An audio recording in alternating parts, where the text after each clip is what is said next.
तुम्हें सब काम आता है? हाँ, क्योंकि माँ ने कह दिया था कोई भी चीज की मना मत करना हो। हाँ, सिलाई आती है? हाँ, कढ़ाई आती है? हाँ, मूर्ख बनाना आता है? हाँ।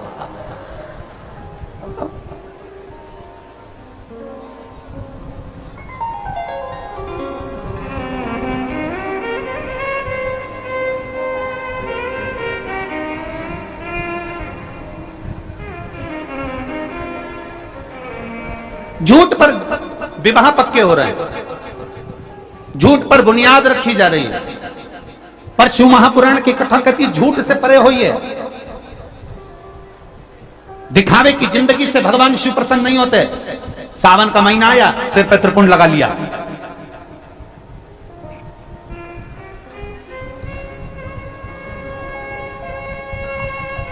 भादों का महीना आया, भगवान कृष्ण की जन्माष्टमी मना ली। नवरात्रे आए, गरबा खेलना चालू कर दिया, पहनावा बदल लिया हमने। ना ना ना ना, शिव महापुराण की कथा कहती है दिखावे से शंकर भगवान कभी प्रसन्न नहीं हुए। महादेव को जिसने प्रसन्न करा वो दिखावे से प्रसन्न नहीं करता। महादेव को जो प्रसन्न करता है वो निर्मल मन से।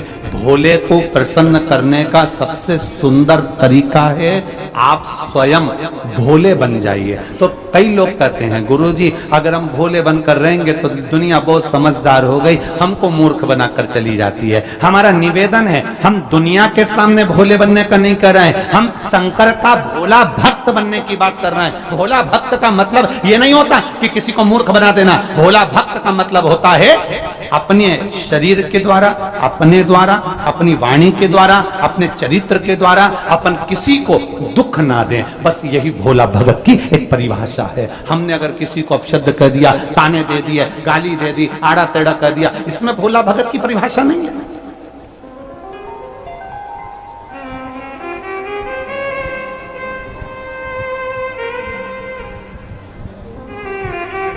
ये खंडेलवाल परिवार ने कथा करवाई है, श्री कैलाश जी खंडेलवाल और इनके श्रीमती चंद्रकांता जी खंडेलवाल आदि। दो एक साल पुरानी कथा है, 3 साल हो गए होंगे लगभग। 2 से 3 साल पहले इस कथा की बुकिंग हुई। अब उस समय इनने कथा ली थी तो कहा था हम अजमेर में कथा कराएंगे गुरुजी, और अब उस समय अजमेर में हो जाती, पर अब ये फिर वापिस सीहोर आए। आशीष जी से, समीर जी से बात हुई, साहब कथा अब 3 साल पहले की बात दूसरी थी, अभी तो इतने सारे तो भक्त लोग आ जाते हैं, कथा अजमेर में कहाँ कराएं, जगह भी नहीं ऐसी। तो इन्होंने कहा हम पुष्कर करा लें।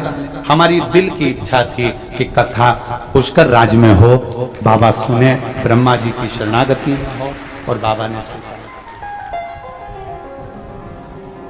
3 साल से कथा को संजो कर चल रहे थे, कथा होना है, कथा होना है, कथा होना है। अब पंडाल व्यवस्था,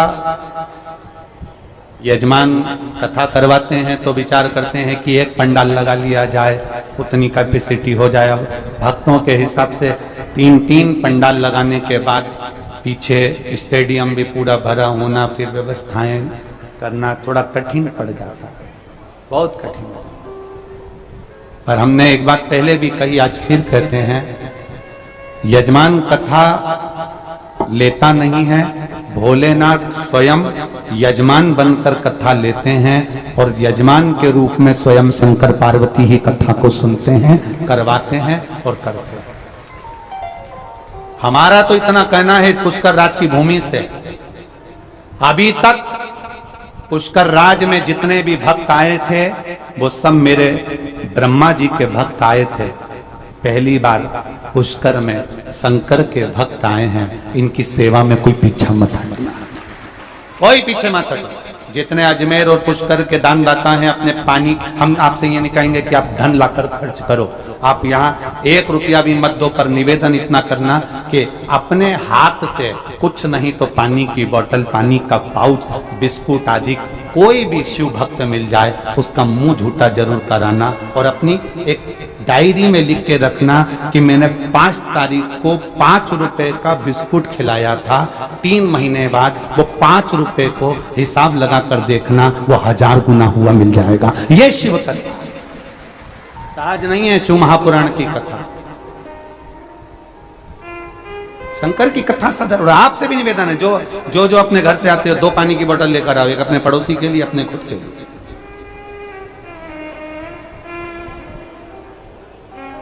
देखिए, अरे महाराज, शिव के साथ ब्रह्मा जी के मन में प्रश्न उठ गया। गौ माता को कह दिया, ब्रह्मा जी कहते हैं ये वाणी झूठी है। शंकर भगवान की वाणी को झूठा संबोधन किया। शिवजी ने अपने पैर के नख से अंगूठा का नख तोड़कर फेंका, काल भैरव को प्रकट करा। काल भैरव को कहा ब्रह्मा का सिर काट दो।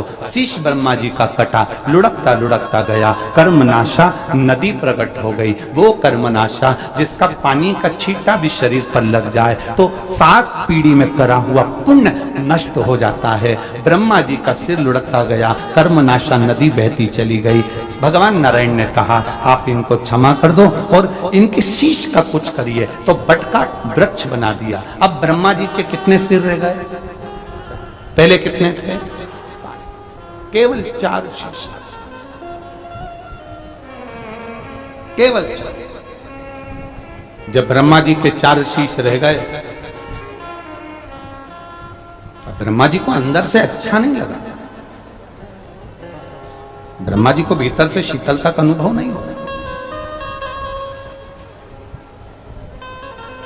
जब ब्रह्मा जी को अंदर से शीतलता का अनुभव नहीं हुआ, ब्रह्मा जी को श्रेष्ठता नहीं लगी कि भगवान शंकर ने मेरा शीश काट दिया, काल भैरव ने मेरा शीश काट दिया, ब्रह्मा जी को अच्छा नहीं लगा।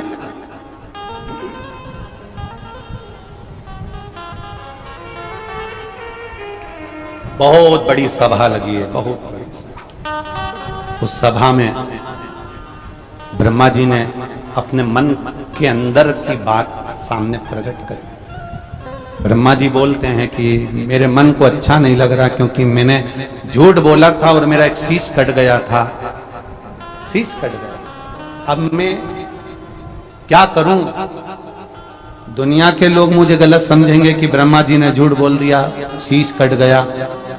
ग्लानि भीतर से हो रही है, अब मैं करूं तो करूं क्या? तो इंद्रदेव ने कहा प्रभु पिताजी एक काम करिए, आप एक विशाल यज्ञ की रचना करिए और वो यज्ञ ऐसा होना चाहिए जिसमें आपकी ख्याति संपूर्ण ब्रह्मांड में फैले। ऐसा यज्ञ करा जाए।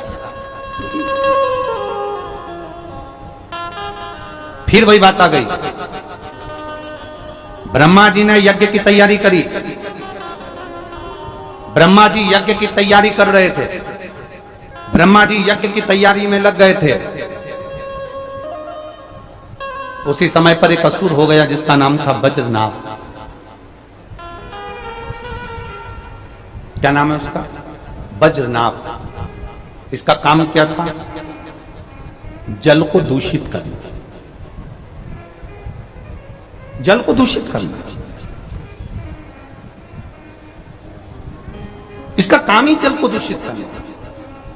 बड़े जलाशय में आप लोग पुष्कर जी में आए हो और पुष्कर जी के कुंड में, पुष्करणी में, पुष्कर जी में आकर आप पुष्कर के इस कुंड में, ब्रह्म सरोवर में, इस कुंड में स्नान करो चलेगा, आचमन करो चलेगा, पर पुष्कर के इस कुंड में तुम कपड़े धो नहीं चलेगा। पुष्कर के कुंड में तुम मुंह में पानी भरकर कुल्ला कर दो नहीं चलेगा। ये वज्रनाभ जो राक्षस था, असुर था, ये था ही ऐसा। इसका एक ही काम था, जलाशय को दूषित करना, जल के स्थान को गंदा कर देना। जल के स्थान को गंदा क्यों करता था? केवल इसकी एक ही दिक्कत थी, ये जल का स्थान इसलिए गंदा करता था जिससे ये जल अगर गंदा हो जाएगा, जल अगर दूषित हो जाएगा, देवताओं पर जाकर चढ़ेगा, देवता आचमन करेंगे, देवताओं के पास रहेगा, तो वो देवता उससे नफरत करेंगे और नफरत करेंगे तो जल को त्रास देंगे। विचार किया, आप करें तो करें।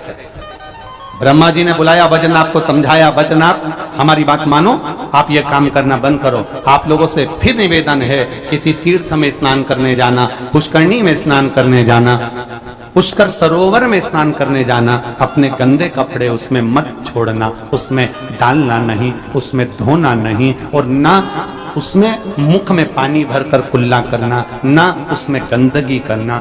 जितना समय आप पुष्कर राज में रहो, जितना समय गंगा के तट पर रहो, जितना समय तीर्थ में रहो, उतना समय प्रयास करना कि गंदगी मत करना, गंदगी को दूर रखना। क्यों? क्योंकि ना जाने कौन देवता किस रूप में उस स्थान पर बैठकर तप कर रहे होते हैं, ना जाने कौन से देवता उस स्थान पर बैठकर तपस्या कर रहे होते हैं। यहां तक पद्म पुराण में तो यहां तक कहा गया कि पुष्कर के कंकर कंकर में, पुष्कर की रज रज में, पुष्कर की एक एक कण कण में 33 कोटि देवी देवता बैठकर तप साधना करते हैं। ये वो पुष्कर भूमि है, ये वो भूमि है। यहाँ गंदगी करना उचितता नहीं, श्रेष्ठता नहीं। वज्रनाभ ने गंदगी करी। वज्रनाभ ने जब गंदगी करी, ब्रह्मा जी ने समझाया, नहीं माने तो ब्रह्मा को क्रोध आया, और ब्रह्मा जी को क्रोध आया तो उन्हें वज्रनाभ का अंत कर दिया, समाप्त कर दिया। गुस्से में ब्रह्मा जी जब आकर वापिस अपने स्थान पर बैठे, बैठते से उनके मन में तो था कि यज्ञ करना है, अनुष्ठान करना है, बस बैठते से जब क्रोध में आने के बाद में ब्रह्मा जी जैसे ही बैठे, बैठते से गले के अंदर जो कमल के पुष्प की माला पड़ी थी, उस माला में से 2 पुष्प और हाथ में से 1 पुष्प पृथ्वी पर आकर गिर गए, जिससे यह पुष्कर राज की पावन धरा पर 3 पुष्करणियों का निर्माण गिरे नीचे। यज्ञ करना है। अब भीतर हम जाग गया थोड़ा सा। दिखावे से अगर कोई चीज करोगे तो वो कभी सिद्ध नहीं होगी महाराज, दिखावे से हट कर करोगे।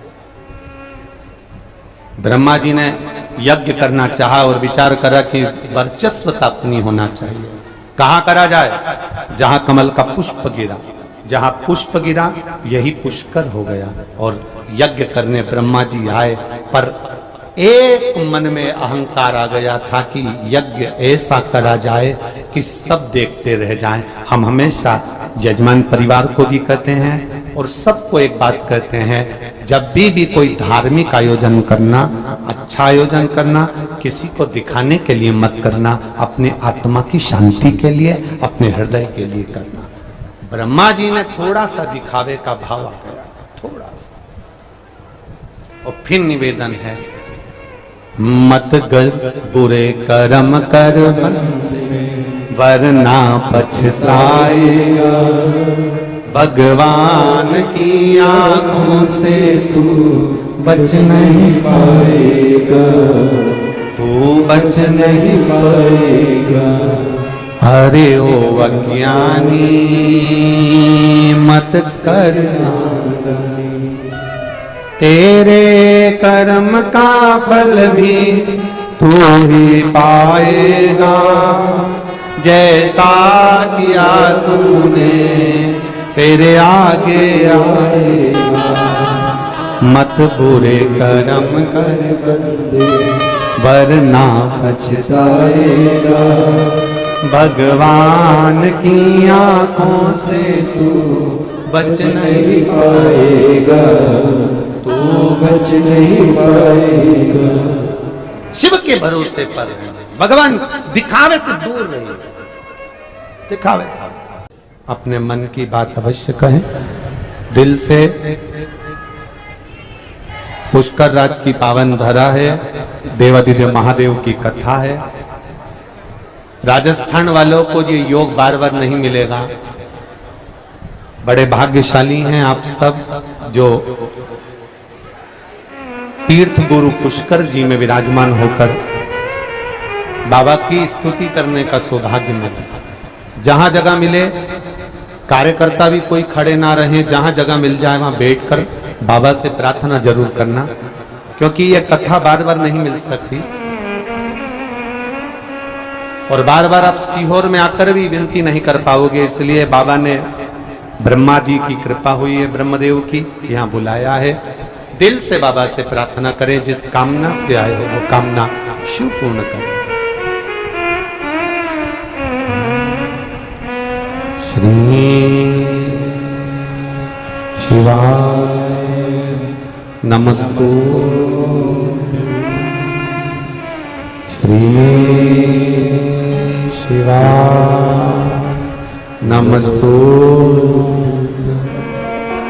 श्री शिवाय नमस्तु श्री शिवाय नमस्तु श्री शिवाय नमस्तु भोला सब दुख काटो ओ भोला सब दुख काटो शिव शंकर जपो तेरी माला भोले बाबा जपो तेरी माला भोला सब दुख काटो मारा ओ भोला सब दुख काटो वेश मंगल मंगलकारी वेश मंगल मंगलकारी शमशान वासी हमारा शमशान वासी हमारा ओ भोला सब दुख काटो मारा ओ भोला सब दुख काटो मारा। शिव से करी गई प्रार्थना खाली नहीं जाती। आप दिल से कहें उसको, वो दिल से सुनता है। शिव महापुराण की कथा कहती है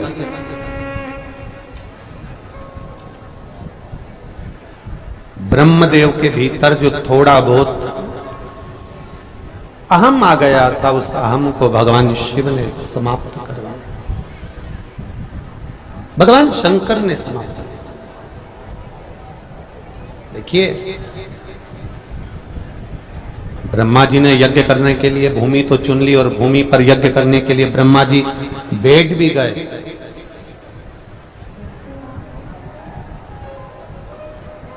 जो बहुत भजन में, पूजन में, अर्चना में, आराधना में थोड़ा भी एक रत्ती मात्र भी अगर हमारे भीतर कहीं अहंकार आ, अगर रत्ती मात्र भी हमारे भीतर कहीं अहमता आ गई, अभिमत्ता आ गई, किसी को नीचे दिखाने का भाव आ गया, तो भगवान फिर उस पूजन को स्वीकार नहीं करता।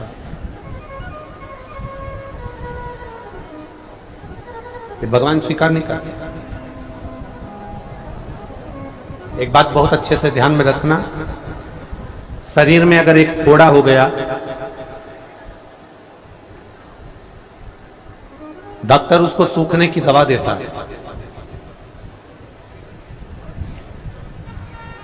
वो फोड़ा नहीं सूखा तो डॉक्टर फिर वापिस देखकर कहता है कि ये फोड़ा ऐसे सूखने वाला नहीं है, इसलिए फिर डॉक्टर दवा को पलट देता है। अब डॉक्टर सूखने की दवा नहीं देता, अब डॉक्टर दवा देता है उस फोड़े को पकने के लिए। बोलो सही है कि गलत है? अभी सूखने की दवा दे रहा था, और अगर मान लो वो फोड़ा नहीं सूखा तो डॉक्टर ने उसको दवा को पलट दिया और अब उसे पकने की दवा दी।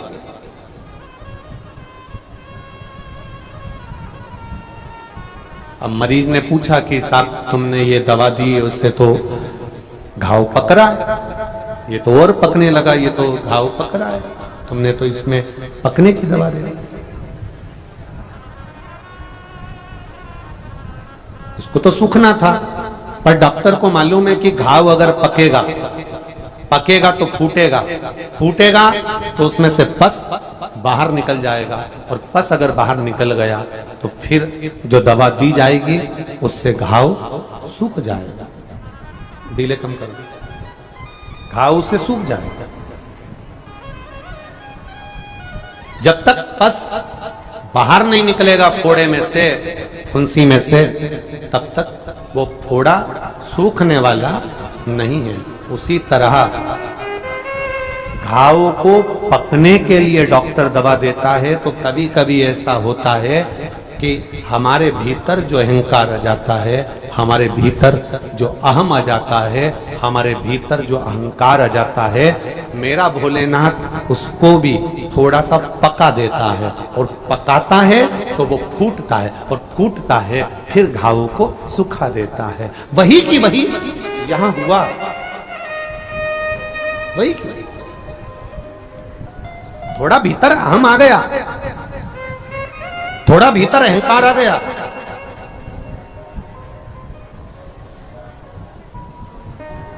और थोड़ा सा अहंकार जब भीतर आया, थोड़ा सा अभिमान जब भीतर आया, तो उस अहंकार के आने पर ब्रह्मा जी थोड़ा सा जन कल्याण के लिए जब यज्ञ करने के लिए बैठे, और इतनी देर में माता सरस्वती का आगमन नहीं हुआ, सरस्वती माता श्रृंगार में लगी रही, ब्राह्मण कहते रहे यज्ञ का मुहूर्त निकल रहा है, यज्ञ का समय निकल रहा है, सरस्वती जी नहीं आई, तो गाय को खड़ा कर कर ब्राह्मणों ने वेद की ध्वनि करना प्रारंभ करी, और वेद की ध्वनि कर कर वेद माता गायत्री को गाय के मुख से ब्राह्मणों ने प्रकट कर लिया। जब गायत्री प्रकट हो गई, ब्रह्मा जी के पास में बैठ गई, यज्ञ प्रारंभ होने लगा, माता सरस्वती आई, क्रोध में लाल हो गई, और क्रोध आने पर उन्होंने श्राप दे दिया, ब्रह्मदेव कहीं पर तुम्हारे मंदिर नहीं होंगे,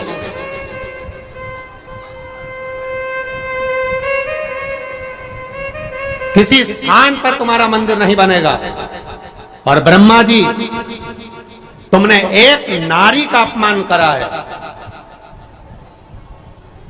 इस भूमि पर जहां तुमने यज्ञ करा है, इस भूमि पर तुम्हारा मंदिर बन सकता है, पर उसके लिए भी एक शर्त है। सरस्वती माता ने एक शर्त सामने रख दी,